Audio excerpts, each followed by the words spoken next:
Galaxy report நேயர்களுக்கு வணக்கம். சட்டமன்ற கூட்டத்தொடரிலே நடந்த சில விஷயங்களை பற்றிய விரிவான ஒன்றை நாம் இங்கே கூற வேண்டிய ஒரு அவசியம் ஏற்பட்டிருக்கிறது.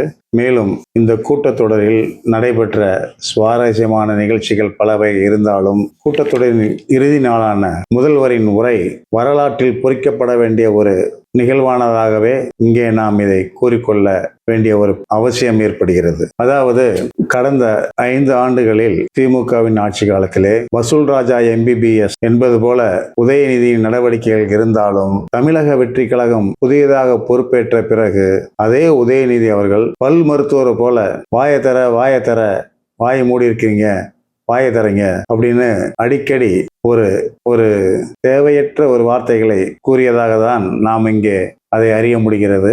51 வயதாகி இருக்கின்ற நமது புதிய முதல்வர் திரு விஜய் அவர்கள் ஏன் அவருக்கு பேச தெரியாதா? நீங்க வாயை திறக்குன்னு சொன்னதுக்கு அப்புறம் தான் அவர் வாயை திறப்பாரா? என்ன இது கோமாளித்தனமா இருக்குது உங்களுடைய நடவடிக்கை எல்லாம். சரி, நீங்க வாயை திறங்கன்னு சொல்லி சட்டசபையின் நுழைவாயிலே தர்ணா வேற பண்ணீங்க. தர்ணா பண்ணி என்ன சாதிச்சீங்க?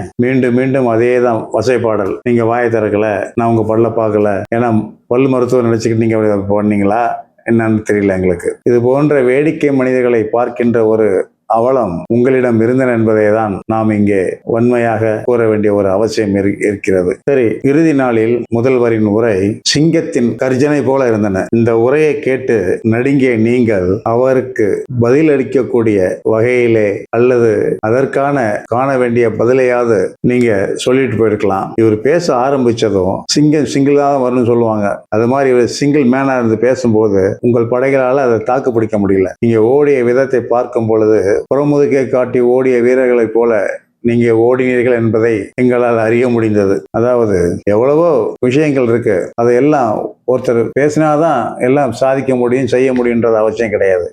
உங்களுடைய சுய சிந்தனை, சுயமான நடவடிக்கை, சுயமாக யோசித்தல், இது போன்ற பல விஷயங்கள் ஒவ்வொரு மனிதருக்கும் இருக்கின்றன. அதில் அவருடைய சுபாவம் தூங்கிக்கிட்டு இருக்கிற ஒரு சிங்கத்தை சீன்ற மாதிரி நீங்க சீண்டி விட்டீங்க.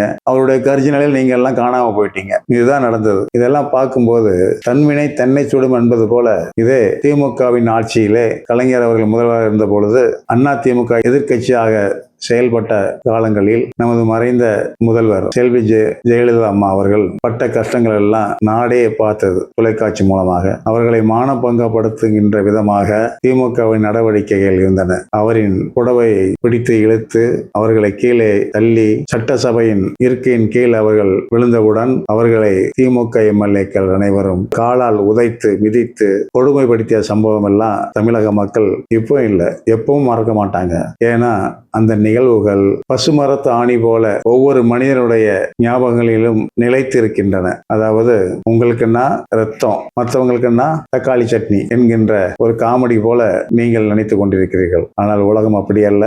மக்கள் ஒன்றும் மடமைகள்ல, மக்கள் எதுவும் தெரியாத அறிவிழந்தவர்கள் அல்ல. எல்லாவற்றையும் அமைதியாக உற்று பார்த்து கொண்டிருந்ததனால்தான் திமுக என்னும் ஒரு மாயையை மாற்றி உங்களிடம் இருந்த வெற்றி பெறுவோம் என்ற ஒரு மமதையை கூட மக்கள் மாற்றி உங்களை ஆட்சியில் இருந்து அகற்றியது என்பது நீண்ட நெடிய வரலாறு அல்ல, தற்போதே நிகழ்ந்த ஒரு நிகழ்ச்சி தான். தாங்கள் தோல்வியுற்ற பின்பும் ஆட்சியை அதிகாரத்தை இழந்த பின்பும் புதியதாக தாவேக அரசு அமைத்து முதல்வர் விஜய் அவர்கள் திமுகவை விட அருமையாக செயல்பட்டு மக்கள் பணிகளை ஒவ்வொன்றாக மக்களுக்கு கிடைக்கின்ற வகையிலே அமர்ந்து ஆராய்ந்து ஒவ்வொன்றையும் செய்து கொண்டு வருகிறார் என்பதை மக்கள் அனைவரும் நன்கு புரிந்து விட்டனர். நீங்கள் எல்லாம் ஆடாராமான்னு சொல்லும் போது ஆடுகின்ற மக்கள் தமிழக மக்கள் அல்ல என்பதை நீங்கள் புரிந்து கொள்ள வேண்டும். உங்களின் நடவடிக்கைகளால் நீங்கள் ஆட்சி அதிகாரத்திலிருந்து தூக்கி எறியப்பட்டீர்கள் என்பதை பல்வேறு நிகழ்வுகள் அவ்வப்போது நடந்தேறிய வண்ணம் உங்களுடைய ஆட்சியில் இருந்தன. ஒருத்தரை பார்த்தா ஓசி பஸ்ன்றாரு, ஒருத்தரை பார்த்தா பிச்சை காசுன்றீங்க. இதெல்லாம் மக்கள் மறப்பாங்களா?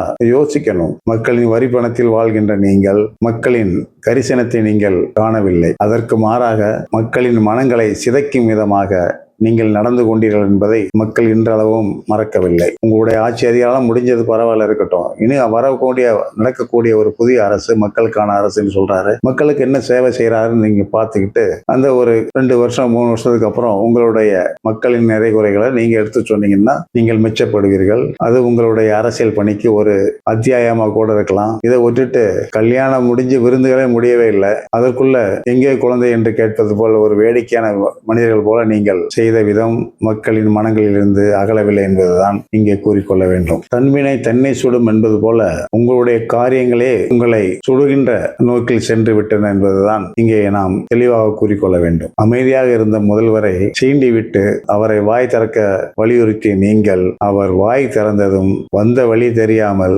நீங்கள் புறமுதுகு காட்டி ஓடியது போல அமைந்த இந்த காரியம் தமிழக வரலாற்றில் ஒரு முக்கியமான நிகழ்வாக தான் இது பதிவாகி இருக்கிறது என்பது மக்கள் அனைவருக்கும் நன்றாக தெரியும். எது உண்மை எது பொய் என்று சீர்தூக்கி பார்க்கின்ற ஒரு சிந்தனை மக்களிடம் நிறையவே இருக்கின்றன. மக்கள் எல்லாம் மண் குதிரைகள் அல்ல நீங்கள் சவாரி செய்வதற்கு. மக்கள் யாரை எங்கே அனுமதிக்க வேண்டும், அமர வைக்க வேண்டும் என்பது அவர்களுக்கு தெரியும். உங்களுடைய நாடகங்களில் நீங்கள் சிறப்பாக நடித்தீர்களே ஒழிய சீரிய முறையில் மக்களுக்கான பணிகளை நீங்கள் செய்யவில்லை என்பதை மக்கள் அறிந்து கொள்ளும் விதத்திலேயே அண்மையில் அமையப்பெற்ற தமிழக வெற்றி கழக அரசு மக்களுக்கு தெளிவாக எடுத்து கூறியிருக்கிறது. அவருடைய அறிக்கையிலே கூறுகின்ற பொழுது இப்பொழுதுதான் கஜானாவிற்கு சில காசுகள் வந்து கொண்டிருக்கின்றன என்பதை சபையிலேயே அறிவித்திருக்கிறார். இது போன்ற ஒரு நல்ல நற்செயல்களை செய்யக்கூடிய மனிதர் தமிழகத்திற்கு கிடைத்திருப்பதை தமிழக முதல்வர் விஜயை மக்கள் கொண்டாடி வருகின்றனர் என்பதை விட இன்னும் பல ஆண்டுகள் கொண்டாடுவார்கள் என்பதில் எந்தவிதமான மாற்று கருத்தும் இல்லை. நன்றி, வணக்கம்.